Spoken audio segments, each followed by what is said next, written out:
She is a stuttering soliloquy, a wounded symphony played by an orchestra of a family's I told you so. A tattered woman who bleeds like an oak tree. Her life story is just a sandpaper love song written on a napkin full of all the reasons why no one should ever try to hug the rain. You always end up soaking wet and by yourself. She. A rusty faucet, dripping self-esteem that falls quicker than short skirts in motels when the sun blinks for too long. You see, when confidence hits the ground, it echoes like sin in a room full of God, and I can hear her coming a mile away.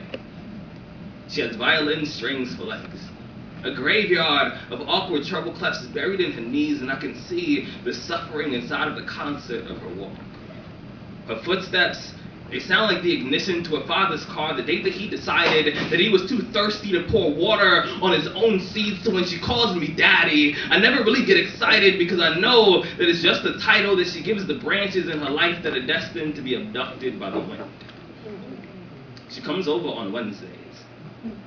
She walks into my room like a question that neither one of us has the courage to ask. You know, sometimes words, they get too heavy to sit on the ivory pedestals that we built inside of our mouths. You know, sometimes our actions, they join hands and they become behaviors that are too complicated for lips to say out loud. So instead, we just liberate our flesh, letting skin speak on our behalf, the language of those who are just as afraid of commitment as they are of being alone. And we speak it like it's our native tongue. Honestly, I can't tell you her favorite color.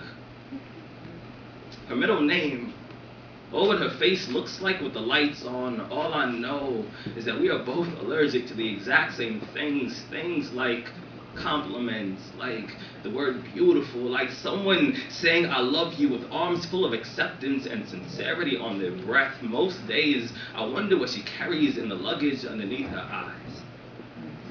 I wonder if those bags ever get too heavy for her face. But instead, I let those questions sand castle inside of my stomach. I amputate the parts of me that are growing fond of her smell. And I wash my sheets. And I think to myself, you know,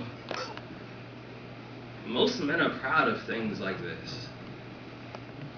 Thank you.